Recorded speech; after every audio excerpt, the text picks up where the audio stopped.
أعوذ بالله من الشيطان الرجيم. بسم الله الرحمن الرحيم.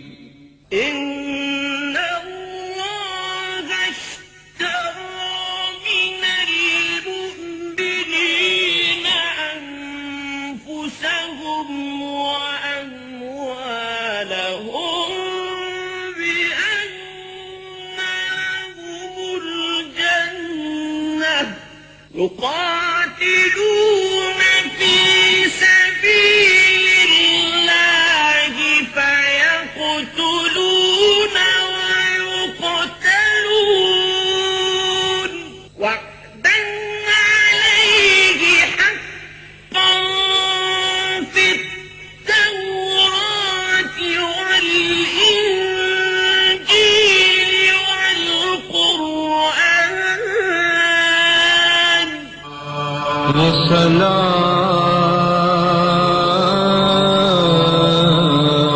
وسلام یہ حسین پر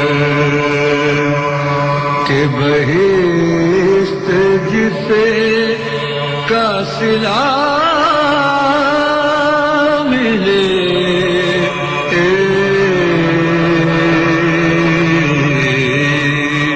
سلام کہیے حسین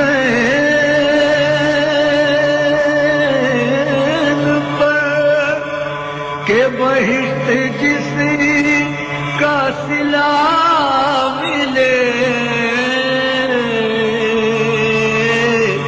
یہ طلب تو اپنی طرف سے ہے مجھے دیکھیے وہاں کیا. عراق جسے تاریخ میسوپوٹیمیا کے نام سے یاد کرتی ہے، جہاں دنیا کی پہلی تہذیب نے جنم لیا، زمانہ قبل از تاریخ تقریباً 100,000 سال پہلے انسان نے اپنا سفر اسی سرزمین سے شروع کیا.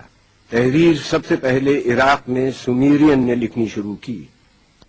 دنیا کا پہلا اسکول عراق میں بنا. اصول قوانین قانون اور سیاسی ادارے یہیں بنے. بابل و نینوا کی تاریخ بھی عراق کی تاریخ ہے. جغرافیائی طور پر عراق 3 بر اعظموں افریقہ، ایشیا اور یورپ کے بیچ میں ایک پل ہے. عراق کا مجموعی رقبہ 4,38,446 اسکوائر کلومیٹر ہے. اس کے 18 صوبے ہیں. بغداد اس کا پایہ تخت ہے، جسے بغداد الرشید بھی کہتے ہیں. بغداد کی تعمیر ابو جعفر المنصور کے زمانے میں ہوئی. بغداد سائنس اور علوم و فنون کا بہت بڑا مرکز رہا ہے. مسجد الاعظم بغداد کی ایک اہم اور تاریخی مساجد میں سے ایک ہے اور اسے مسجد امام ابو حنیفہ بھی کہتے ہیں.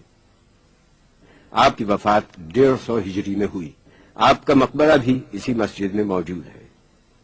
آپ امام جعفر صادق کے شاگرد تھے. الرصفہ کے مقام پر مسجد گیلانی ہے.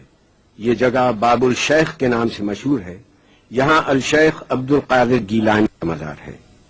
آپ 470 ہجری میں ایران میں کیسپین سی کے جنوب میں صوبہ گیلان میں پیدا ہوئے. آپ کا شجر نسب امام حسن سے ملتا ہے. شیخ معروف الکرخی کی مسجد بھی بغداد کی قدیمی مسجد ہے. معروف الکرخی کا مزار بھی یہیں ہے. آپ کی وفات 200 ہجری میں ہوئی. آپ امام رضا کے صحابی تھے. یہ مسجد براسا ہے جو بغداد کی ایک قدیم مسجد ہے اور یہاں حضرت قمبر کا مقبرہ ہے جو حضرت علی کے وفادار صحابی تھے.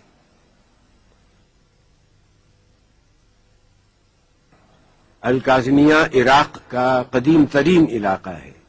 بغداد کی تعمیر سے بھی بہت پہلے یہ شہر موجود تھا اور اس کا نام شونیزیا تھا. عربی میں اس کا مطلب ہے سیاہ اناج. امام موسیٰ کاظم کی شہادت 183 ہجری میں ہوئی تو آپ کو اسی جگہ پر دفن کیا گیا. یہ جگہ اس وقت سے الکاظمیہ کے نام سے مشہور ہے. اس کا مطلب ہے ایسا آدمی جسے اپنے غصے پر قابو حاصل ہو. امام محمد تقی جواد نے 219 ہجری میں وفات پائی. ان کی تدفین بھی اسی مقام پر ہوئی۔ ان روضوں کے اطراف میں ایک شہر آباد ہو گیا۔ اس جگہ کو القاسمین اور الجوادین کہا جاتا ہے۔ صحن میں داخل ہوتے ہی ان مقامات کا تقدس زائرین کو ایسے ہیجان اور فرط عقیدت سے دوچار کرتا ہے جسے الفاظ میں بیان کرنا مشکل ہے۔ سونے اور چاندی کی منقش ٹائلوں پر قرآنی آیات کندہ ہیں۔ امام موسیٰ بن جعفر کو امام الکاظم بھی کہا جاتا ہے۔ آپ کے جد رسول خدا تھے۔ امام موسیٰ کاظم امام جعفر صادق کے صاحبزادے ہیں اور امام زین العابدین کے پوتے ہیں۔ آج ہمارے سامنے اس حرم مطہر کی جو شکل ہے وہ شاہ اسماعیل صفوی نے تعمیر کی۔ دونوں گنبد سونے کے ہیں اور 4 مینار بڑے اور 4 چھوٹے ہیں۔ یہ اسلامی فن تعمیر کا حیرت انگیز شاہکار ہے۔ موجودہ دور میں روضے کی تزئین و آرائش کا کام جاری ہے۔ صدر صدام حسین نے 160 کلو خالص سونا امام موسیٰ کاظم اور امام تقی جواد کے گنبدوں کے لیے فراہم کیا ہے۔ کربلا بغداد کے جنوب مغرب میں واقع ہے۔ اس کا فاصلہ بغداد سے 105 کلومیٹر ہے۔ کربلا ایک صوبہ ہے۔ اس کے نزدیک 4 صوبے اور ہیں: بغداد، بابل، نجف اور کوفہ۔ کربلا کے اطراف باغات ہیں اور ان باغات کو سیراب کرنے کے لیے ایک نہر موجود ہے جسے نہر الحسینیہ کہا جاتا ہے۔ کربلا دریائے فرات کے مغربی کنارے پر واقع ہے۔ یہ عراق کے قدیم شہروں میں سے ایک ہے۔ اس سرزمین کی تاریخ بابل کے زمانے سے موجود ہے۔ زمانہ قدیم میں اس کا نام قرب الایلیہ تھا۔ اس کو کور بابل کے نام سے بھی جانا جاتا تھا۔ اس آبادی کے چھوٹے چھوٹے دیہات تھے۔ اس مجموعی آبادی کا نام قر بابلیہ تھا۔ اس میں موجود قصبوں کے نام نینوا، الغازریہ، شط الفرات، امارہ اور ماریہ تھے، اور بعد میں اس کا نام کربلا ہوا اور اسے الکرب بلا بھی کہا جاتا تھا۔ کربلا کا وجود قبل اسلام اور زمانہ قدیم سے موجود تھا۔ یہاں پر السامیون کی قوم آباد تھی۔ کربلا کو آج دنیا میں جو عزت و شرف حاصل ہے اس کی بنیادی وجہ جگر گوشہ بطول، نواسہ رسول اور ان کے اہل بیت اور اصحاب کی شہادت ہے، جو 10 محرم 61 ہجری میں اس مقام پر واقع ہوئی۔ وہ کون سے عوامل تھے کہ امام حسین مدینے سے نکلنے پر مجبور ہوئے؟ امام حسین کا مدینے سے نکلنا نہ تو خود غرضی پر مبنی تھا اور نہ شر و فساد پر۔ وہ صرف اس لیے نکلے کہ امت رسول میں جو خرابیاں پیدا کی جا رہی تھیں ان کی اصلاح ہو اور سیرت رسول برحق کو زندہ کریں۔ مدینے سے مکے کا سفر 250 میل ہے۔ آپ نے 3 شعبان بروز جمعرات سفر کا آغاز کیا اور 5 دن میں یہ مسافت طے کی۔ مدینے سے روانگی کے وقت آپ اپنے نانا اور اپنی والدہ گرامی کے مزار سے رخصت ہوئے۔ آپ جانتے تھے کہ اب مدینہ واپس نہیں آئیں گے۔ آپ مدینے سے مکے تشریف لائے، حج کو عمرے میں تبدیل کیا۔ آپ نہیں چاہتے تھے کہ حرمت کعبہ مجروح ہو۔ 8 ذی الحج منگل کے دن آپ مکے سے روانہ ہوئے۔ راستے میں صفا، تغیم، ذات عراق، حاجر اور زرود کی منازل طے کرتے ہوئے جب مقام ثعلبیہ پہنچے تو آپ کو اپنے بھائی مسلم ابن عقیل اور حانی ابن عروہ کی شہادت کی خبر ملی۔ یہ حسین کی پہلی قربانی تھی جو رائے خدا میں انہوں نے پیش کی۔ رستے میں سنی جب خبر مسلم و حانی، منہ ڈھانپ کے رویا اسد اللہ کا جانی۔ صدمے سے مسافر کو لہو ہو گیا پانی، فرماتے تھے افسوس برادر کی جوانی، آج ان پہ جو گزری وہ ہمارے لیے کل ہے، مسلم کی شہادت ہمیں پیغام اجل ہے۔ اس کے بعد منزل زبالہ بطن عقیق سے ہوتے ہوئے جب سرات کی منزل پر پہنچے تو آپ نے محرم کا چاند دیکھا۔ ذو حسن کی منزل پر حر کا لشکر آپ کے راستے میں مزاحم ہوا۔ حر نے آپ کے قافلے کو آگے جانے سے روکا. آپ نے کہا ہم غازریہ یا شفیہ کی بستی میں اتر جاتے ہیں. حر نہ مانا. امام کچھ آگے بڑھے تو ایک سرزمین آئی. آپ نے وہاں کے لوگوں سے دریافت کیا کہ اس جگہ کا کیا نام ہے. لوگوں نے بتلایا کربلا. آپ گھوڑے سے اتر گئے. فرمایا یہی ہماری منزل ہے. خیمے نصب کر دیے گئے. ایک جانب اہل بیت کے خیمے تھے، جناب قاسم ابن حسن، جناب ابو الفضل عباس، جناب علی اکبر اور امام زین العابدین کے خیمے بھی یہیں نصب کیے گئے. یہیں ایک جگہ نماز کے لیے وقف تھی جسے محراب حسین کہا جاتا ہے. دریائے فرات رضوانیہ کے مقام سے نکلتا ہے. اس کی ایک نہر مسیب سے ہوتی ہندیہ کے مقام سے گزرتی ہلا کے قریب سے ہوتی ہوئی القفل کے مقام تک چلی جاتی ہے. ماضی میں جس وقت واقعہ کربلا پیش آیا اس وقت رضوانیہ سے ایک نہر نکلتی تھی جو سد الہند تک دریا سے الگ بہتی تھی. یہی وہ نہر ہے جس کے قریب واقعہ کربلا پیش آیا.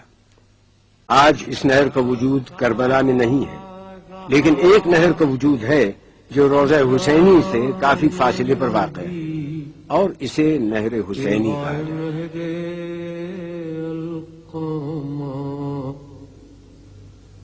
اٹھتی رہی موج تیری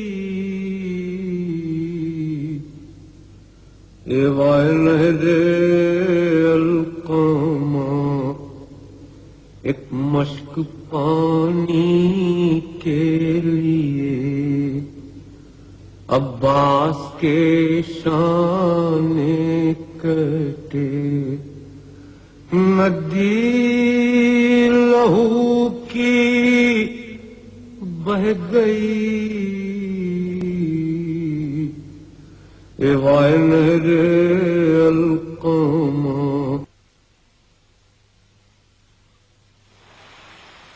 حر یزید کی فوج کا سپہ سالار تھا. ایک منزل پر حر اور اس کے لشکر کے پاس پانی کا ذخیرہ ختم ہو گیا تھا. امام حسین کو خبر ہوئی تو آپ نے حکم دیا کہ حر اور اس کے لشکر کو پانی سے سیراب کیا جائے اور لشکر کے جانوروں کو بھی پانی پلایا جائے. تھی یہی فصل، یہی دھوپ، یہی گرم ہوا. ٹھنڈے پانی پہ گرے پڑتے تھے حر کے رفقا. تشنا کاموں کا یہ مجمع تھا کہ ملتی نہ تھی جا. سکے بھر بھر کے کٹوروں کو یہ دیتے تھے صدا، بھائیو آؤ جو پانی کی طلبگاری ہے، چشمہ فیض حسین ابن علی جاری ہے. یہ حسین کا وہ حسن سلوک اور اخلاق تھا جس نے حر کی زندگی کو منقلب کر دیا. حر نادم و شرمسار اپنی گردن جھکائے اور اپنے ہاتھ پشت سے باندھے ہوئے حسین کے خیمے کی طرف چلا. حسین کو خبر ہوئی. حر نے دیکھا کہ چلے آتے ہیں پیدل شبیر. دوڑ کر چوم لیے پائے شہ عرش سریر. شہ نے چھاتی سے لگا کر کہا اے باتوقیر، میں نے بخشی، میرے اللہ نے بخشی تقصیر. میں رضامند ہوں، کس واسطے مستر ہے تو، مجھ کو عباس دلاور کے برابر ہے تو. حر نے جناب حسین سے درخواست کی کہ وہ اپنی غلطی کے ازالے کے لیے آپ کی طرف سے جنگ کرنا چاہتا ہے. حر میدان جنگ میں گئے. زخمی ہو کر گھوڑے سے گرنے لگے تو امام حسین کو آواز دی. حر کی صدا سن کر آپ حر کی نصرت کے لیے قتل گاہ میں پہنچے. قبلہ رو کیجئے لاشا میرا اے قبلہ دین، پڑھیے یاسین کہ اب ہے یہ دم باز پسین. کوش نزدیک ہے اے بادشاہ عرش نشین، لیجئے تن سے نکلتی ہے میری جان حزین.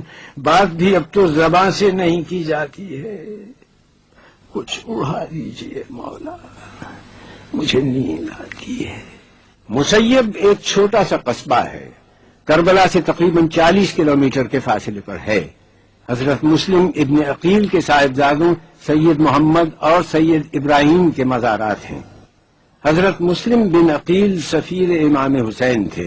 آپ امام حسین کا خط کوفیوں کے نام لائے تھے. یہ صاحبزادے اس سفر میں آپ کے ساتھ تھے. مسلم کی شہادت کے بعد یہ بچے قید کر دیے گئے اور بعد میں انہیں شہید کر دیا گیا. حضرت اون کی مرقد کربلا سے 10 کلومیٹر کے فاصلے پر ہے. جناب زینب کے صاحبزادے اور جعفر طیار کے پوتے ہیں. آپ کا سن اس وقت 9-10 برس کا تھا. جناب زینب نے ان کو اپنے بھائی پر قربان کر دیا. ان بچوں کی بڑی خواہش تھی کہ فوج کا علم ہمیں نصیب ہو. زینب نے تب کہا کہ تمہیں اس سے کیا ہے کام؟ کیا دخل مجھ کو؟ مالک و مختار ہیں امام. دیکھو نہ کی جو بے ادبانہ کوئی کلام، بگوں گی میں جو لوگ زباں سے علم کا نام. لو جاؤ بس کھڑے ہو الگ ہاتھ جوڑ کے، کیوں آئے ہو یہاں علی اکبر کو چھوڑ کے؟ حضرت عباس کا حرم مطہر امام حسین کے روضے سے 350 میٹر کے فاصلے پر ہے. امام حسین اور حضرت عباس دونوں روضوں کے درمیان ایک کشادہ صحن ہے جس میں 2 رویا کھجور کے درخت ہیں. حضرت عباس امام حسین کے چھوٹے بھائی اور علی مرتضیٰ کے فرزند ہیں. آپ کی والدہ گرامی کا نام ام البنین ہے. آپ کا تعلق قبیلہ بنی کلاب سے تھا. آپ کے 4 فرزند تھے. یہ سب کربلا میں شہید ہوئے. ابو الفضل عباس کے روضے کا صحن بہت وسیع ہے. صحن کے 8 دروازے ہیں: باب امام حسن، باب امام حسین، باب صاحب الزمان، باب امام موسیٰ ابن جعفر. ان کا رخ مغرب کی طرف ہے. باب امیر المومنین اور باب امام رضا، ان کا رخ مشرق کی طرف ہے. باب الرسول جس کو باب قبلہ کہا جاتا ہے، اس کا رخ جنوب میں ہے. شمال میں ایک دروازہ ہے جسے باب امام جواد کہا جاتا ہے. گنبد کی لمبائی 39 میٹر ہے. میناروں کی لمبائی 44 میٹر. رواق کی پیمائش 320 میٹر مربع، صحن کی پیمائش 9300 میٹر مربع اور حرم کی پیمائش 1836 میٹر مربع ہے. قبر مطہر کے اوپر گنبد ہے اور اس کو بھی خالص سونے سے بنایا گیا ہے. گنبد کے اندر میناکاری کی گئی ہے. سونے سے آیات قرآن کندہ کی گئی ہیں. یہ گنبد بھی اسلامی فن تعمیر کا شاہکار ہے. صحن کے چاروں طرف کی دیواروں پر کاشی کاری اور نقش کاری کی گئی ہے جو اس فن کا ایک نادر نمونہ ہے. حضرت عباس کی ولادت 4 شعبان کو ہوئی. آپ دنیا میں تشریف لائے. آپ نے آنکھیں نہیں کھولی تھیں کہ علی نے کہا حسین کو بلاؤ. حسین کے ہاتھوں میں عباس کو دیا اور آنکھیں کھولی. حسین نے اپنے بابا سے سوال کیا کہ آپ نے میرے بھائی کا کیا نام رکھا؟ کہا عباس. عباس کے معنی ہیں بفرا ہوا شیر. آپ کو قمر بنی ہاشم اور باب الحوائج بھی کہا جاتا ہے. آپ کی تربیت دامان علی اور دامان حسن و حسین میں ہوئی. آپ کا اخلاق، فضل، ادب، علم، شجاعت بے مثال تھا. آپ نے امام حسین کو بڑا بھائی نہیں آقا سمجھا. امام حسین نے بھی آپ سے ہر مرحلے پر صلاح و مشورہ کیا. امام حسین کو جب بھی کوئی مشکل ہوتی حضرت عباس بڑھ کر بھائی کا ساتھ دیتے. 60 ہجری میں امام حسین نے مدینے سے سفر کا آغاز کیا. حضرت عباس کو سامان سفر تیار کرنے کا حکم دیا. آپ نے حکم کی تعمیل کی. والدہ گرامی ام البنین نے آپ کو ہدایت کی کہ میرے 3 بیٹے بھی تمہارے ہمراہ جا رہے ہیں. میں نے زندگی بھر فاطمہ زہرا کے گھر کی کنیزی کی ہے. حسین پر اگر کوئی وقت آئے اپنی جان کو حسین کی جان سے عزیز نہ رکھنا. کی عرض میرے جسم پہ جس وقت تک ہے سر، ممکن نہیں ہے یہ کہ بڑھے فوج بد گوہر. تیریں کھینچیں جو لاکھ تو سینہ کروں سپر. دیکھیں اٹھا کے آنکھ یہ کیا تاب کیا جگر. ساونت ہیں پسر اسد ذوالجلال کے، گر شیر ہو تو پھینکتے آنکھیں نکال کے. عاشق، غلام، خادم دیرینہ، جانثار، فرزند، بھائی، زینت پہلو، وفا شعار، رات رساں، مطیع، نمودار، نامدار، جرار، یادگار پدر، فخر روزگار، یہ تمام صفات آپ میں وقت واحد میں موجود تھیں. کربلا میں خاندان رسالت کا ہر فرد نمائندگی کر رہا تھا. حسن کی نمائندگی قاسم کر رہے تھے، حسین نانا کی نیابت کر رہے تھے، حسین کی نیابت علی اکبر کر رہے تھے، عباس علی مرتضی کی نیابت کر رہے تھے۔ صبح عاشور کا سورج طلوع ہوا۔ سوال یہ تھا کہ حسین کی چھوٹی سی فوج کا علم کسے نصیب ہو۔ حسین نے جناب زینب سے مشورہ کیا کہ بہن، یہ علم کا عہدہ سپرد کرنے کا وقت ہے، تمہارا کیا مشورہ ہے؟ بولی بہن کہ آپ بھی تو لیں کسی کا نام، ہے کس طرف توجہ سردار خاص و عام، قرآن کے بعد ہے تو بس آپ کا کلام۔ گر مجھ سے پوچھتے ہیں شہ آسماں مقام، شوکت میں قد میں شان میں ہم سر کوئی نہیں، عباس نامدار سے بہتر کوئی نہیں۔ حسین نے علی اکبر سے کہا کہ چچا کو بلاؤ اور کہو کہ پھپھی نے یاد کیا ہے۔ عباس آئے، ہاتھوں کو جوڑے، حضور شاہ جاؤ بہن کے پاس، یہ بولا وہ دیں پناہ۔ زینب وہیں علم لیے آئیں بعز و جاہ، بولے نشاں کو لے کے شہ عرش بارگاہ، ان کی خوشی ہے جو رضا پنجتن کی ہے۔ لو بھائی لو علم، یہ عنایت بہن کی ہے۔ عباس فوج حسینی کے علم بردار ہو گئے۔ علم ہر طرح سے عباس کا ہے۔ نجف کی سمت دیکھ کر کہا، منہ کر کے سوئے قبر علی پھر کیا خطاب، ذرے کو آج کر دیا مولا نے آفتاب۔ یہ عرض خاکسار کی ہے یا ابو تراب، آقا کے آگے ہوں میں شہادت سے کامیاب۔ سر تن سے ابن فاطمہ کے روبرو گرے، شبیر کے پسینے میں میرا لہو گرے۔ حسین کی لاڈلی اور چہیتی بیٹی سکینہ نے اپنی امو جان جناب عباس سے پانی کی خواہش کی۔ یہ وہ پانی ہے کہ جس کا ذکر قرآن میں ہے کہ ہم نے ہر چیز کو پانی سے خلق کیا ہے، اور آج آل رسول پر فوج یزید نے پانی بند کر دیا۔ عباس مسکرا کے پکارے کہ آؤ آؤ امو نثار، پیاس سے کیا حال ہے بتاؤ۔ بولی لپٹ کے وہ کہ میری مشق لیتے جاؤ، اب تو علم ملا تمہیں پانی مجھے پلاؤ۔ تحفہ نہ کوئی دیجیے نہ انعام دیجیے، قربان جاؤ پانی کا ایک جام دیجیے۔ حضرت عباس میدان میں گئے، جنگ کی ترائی تک گئے، مشق سکینہ کو بھرا، خیمہ گائے حسینی کی طرف پلٹ رہے تھے کہ دشمنوں نے آپ کا ایک شانہ جدا کیا، مشق کو دوسرے ہاتھ سے تھاما، آپ کا دوسرا بازو بھی جدا ہوا، مشق سکینہ بہہ گئی۔ چہرے تمام گرد غریبی سے اٹ گئے، دو ہاتھ کیا کٹے، سبھی ہاتھ کٹ گئے۔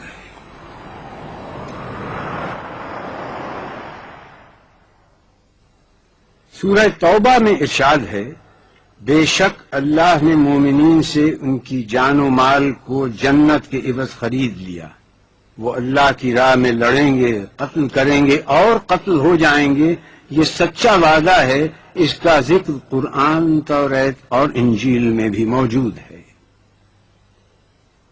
اللہ کے برگزیدہ بندے اللہ کے اس پیغام کو بخوبی سمجھتے ہیں اور اس پر عمل پیرا بھی ہوتے ہیں۔ کربلا آتے وقت امام حسین فرماتے ہیں، موت فرزند آدم کے گلے کا ہار ہے، مجھے اپنے اسلاف سے ملاقات کا اشتیاق ہے، اتنا ہی جتنا یعقوب کو یوسف سے ملنے کا اشتیاق تھا۔ میرے لیے بہت اچھی ہے وہ جگہ جہاں قتل ہو کر گروں گا، میری نگاہیں دیکھ رہی ہیں میرے جو اور بند کو صحرائی درندے جدا کر رہے ہیں، کوئی چارہ کار نہیں اس دن سے جو نوشتہ تقدیر ہو چکا۔ خدا کی مرضی میں ہم اہل بیت کی مرضی ہے، ہم اللہ کے امتحان پر صبر کرتے ہیں اور صابروں کا اجر پاتے ہیں۔ یہی وہ جگہ ہے جہاں امام عالی مقام نے طفلی میں اپنے نانا سے کیے ہوئے وعدے کو پورا کر دکھایا، اپنے اہل بیت کے ہمراہ قربانی پیش کر دی، جہاں سن و سال کی کوئی پابندی نہ تھی۔ 6 ماہ کے علی اصغر سے لے کر 80 سال کا بوڑھا حبیب ابن مظاہر بھی کربلا کے معرکے میں موجود ہے۔ روضے کی عمارت کئی تاریخی ادوار سے گزری ہے. زمانے کے ساتھ اس میں کئی تبدیلیاں آتی رہیں. افتاد زمانہ کے سبب عمارت کو نقصان بھی پہنچا اور اس کی تزئین اور آرائش وقت کے مطابق بھی ہوتی رہی. آج موجودہ صورت میں یہ روضہ بے مثال ہے اور اس مقدس سرزمین پر دنیا جہاں سے ہر سال لاکھوں کی تعداد میں لوگ یہاں آتے ہیں اور نواسہ رسول جگر گوشہ بطول کی زیارت سے فیض یاب ہوتے ہیں. تل زینبیہ یہ وہ مقام بلند ہے جہاں جناب زینب نے اپنے بھائی کو جنگ کرتے دیکھا تھا. جناب زینب جب اسیر ہو کر کربلا سے کوفے کی طرف روانہ ہونے لگیں تو آپ نے خاندان رسالت کے صبر و استقامت کی تاریخ کو آگے بڑھانے کا عزم کیا. ایک موقع پر آپ نے اپنے بھتیجے حسین ابن علی کے فرزند سید سجاد کو مخاطب کر کے کہا، اے فرزند، کیوں دل گرفتہ ہوتے ہو؟ میری نظریں اس آنے والے وقت کو دیکھ رہی ہیں جب تمہارے بابا کی قبر کا نشان یہاں ہوگا، اور یہ وہ عظیم الشان نشان ہوگا جہاں زائرین کے ہجوم ہوں گے جو حسین کی بارگاہ میں خراج عقیدت پیش کریں گے. درود و سلام کی دعاؤں سے انہیں ہر وقت یاد کیا جاتا رہے گا. پہلا گنبد 65 ہجری میں مختار ابن ابو عبیدہ ثقفی نے تعمیر کیا اور اطراف میں احاطہ تعمیر کروایا. 757 ہجری میں سلطان اویس حسن جلیری نے پرانے گنبد کا ڈیزائن تبدیل کیا. 780 ہجری میں احمد بن اویس نے 2 میناروں کی تزئین کی اور دونوں پر سونا چڑھایا. 1032 ہجری میں شاہ عباس صفوی نے تانبے اور کانسی کی زرعی تعمیر کروائی اور گنبدوں کو کاشی ٹائل سے مزین کیا. 1155 ہجری میں نادر شاہ زیارت کے لیے آیا تو اس نے روضے کی آرائش میں اضافہ کیا اور قیمتی تحائف نظر کیے. 1211 ہجری میں شاہ محمد قاچار نے گنبدوں کو سونے سے مزین کیا. 1232 ہجری میں فتح علی شاہ قاچار نے چاندی کے ذریعے بنوائی اور سونے کی پلیٹیں لگائیں. 1367 ہجری میں سید عبد الرسول خالصی نے، جو کربلا کے منتظم تھے، احاطے کے اطراف کے گھر حاصل کر کے مزید توسیع کی اور اطراف میں سڑکیں تعمیر کی. 1358 ہجری میں ڈاکٹر سیدنا طاہر سیف الدین نے ٹھوس چاندی کے ذریعے ہدیہ کی. 1360 میں عالی مرتبہ ڈاکٹر سیدنا طاہر سیف الدین نے مغربی مینار دوبارہ تعمیر کروائے. روضے کے 4 دروازے ہیں. مرکزی دروازے کو باب القبلہ کہا جاتا ہے. ایک کا رخ جنوب کی طرف، ایک کا رخ مغرب کی طرف، اور 2 دروازوں کا رخ شمال کی طرف ہے. یہ دروازے قیمتی لکڑی سے بنائے گئے ہیں. حرم کا مرکزی دروازہ سونے کا ہے. صحن کا رقبہ 15,000 میٹر مربع ہے.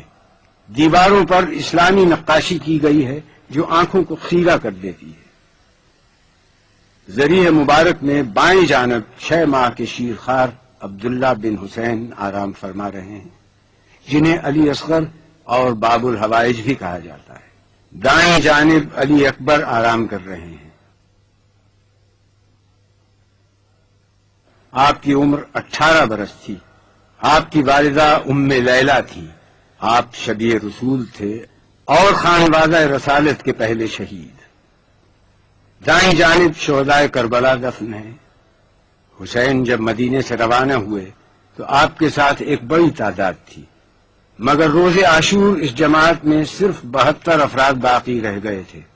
آپ کے اصحاب نے صبر و استقامت کا وہ مظاہرہ کیا کہ حسین نے کہا کہ مجھے وہ اصحاب ملے جو میرے بابا علی مرتضیٰ کو بھی نہ مل سکے. حضرت عباس، حبیب ابن مظاہر، حر اور جناب اون کے علاوہ تمام شہدائے کربلا اسی مقام پر دفن ہیں. اسی لیے اس جگہ کو گنج شہیداں کہا جاتا ہے. اپنے اصحاب سے خطاب کرتے ہوئے فرمایا، جو صورتحال پیش آئی ہے وہ تم دیکھ رہے ہو.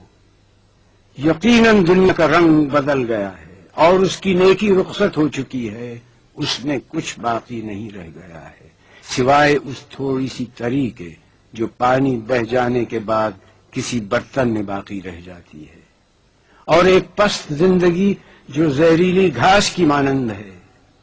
کیا تم نہیں دیکھتے کہ حق پر عمل نہیں ہوتا، باطل سے علیحدگی اختیار نہیں کی جاتی؟ اس صورت میں مومن یقیناً خدا کی ملاقات کا آرزو مند ہوتا ہے۔ میرے نزدیک تو موت میں شہادت کی نعمت ہے، ان ظالموں کے درمیان زندہ رہنا وبال جان ہے۔ روضہ امام حسین میں بائیں جانب حبیب ابن مظاہر الاسدی کی ذریع مبارک ہے۔ آپ صحابی رسول حضرت علی کے دوست اور قبیلہ بنی اسد کے سردار تھے، کربلا میں شہید ہوئے اور بنی اسد کے لوگوں نے آپ کو دفن کیا۔ رباق میں حضرت ابراہیم المجاب کی ذریع ہے، آپ امام موسیٰ کاظم کے پوتے ہیں اور واقعہ کربلا کے بعد آپ کو یہاں دفن کیا گیا۔ یہ مقام شہادت ہے۔ امام حسین نے سجدہ آخر ادا کیا۔ آغاز حیات انسان کا پہلا جھگڑا سجدے پر ہوا۔ سن 61 ہجری 10 محرم عصر عاشور امام حسین نے وہ سجدہ کیا کہ رہتی دنیا تک باطل کا سر جھکا دیا اور حق کو سر بلند کر دیا۔ اقبال نے کہا، ان کی زیری تیغ گوید لا الہ، ان کی از خونش بیروید لا الہ، ان کی بخشد بی یقینان را یقین، ان کی لرزد از سجود او زمین۔ وہ جو تیغ کے نیچے لا الہ کہے، جس کے خون سے لا الہ نمو پائے، وہ بے یقینوں کو یقین دینے والا ہے، جس کے سجدے سے زمین کانپ گئی۔ حسین وارث آدم تھے، وارث نوح تھے، وارث موسیٰ تھے، وارث عیسیٰ تھے، وارث ابراہیم، وارث محمد تھے۔ گرتے ہی سجدہ کیا، جلتی زمین پر پیشانی کو رکھ کر آواز دی، خدا بندہ تو میرا سہارا ہے، ہر تکلیف میں اور ہر امید کا مرکز ہے۔ جو کچھ کہنا ہے تجھی سے عرض کرتا ہوں، اس لیے کہ میں کسی اور کو جانتا ہی نہیں کہ جس سے تجھے چھوڑ کر لو لگائی جائے۔ یقیناً ساری نعمتیں تیری ملکیت ہیں، ساری بھلائیوں کا مرکز تو ہی ہے، ہر حال میں تو ہی آخری جائے پناہ ہے۔ میں تیری قضا پر راضی ہوں، تیرے امر کو تسلیم کرتا ہوں، تیرے امتحان میں صبر ہوں، تیرے سوا کوئی معبود نہیں۔ اے بے پناہوں کو پناہ دینے والے، میری مدد کر۔ پروردگار، میں نے اپنے وعدے کو پورا کیا، تو اپنے وعدے کو پورا کر۔ سجدہ ختم ہوا، سر نہیں اٹھا، سر اٹھایا گیا۔ ہائے حسین مصلح افکار مرحبا، اے بے نیاز ہمزق و بسیار مرحبا، اے تیغ انقلاب کی جھنکار مرحبا، اے دست کردگار کی تلوار مرحبا، تو نے لہو سے شمع جلا دی عقول کی، ہوتا نہ تو نبض نہ چلتی اصول کی۔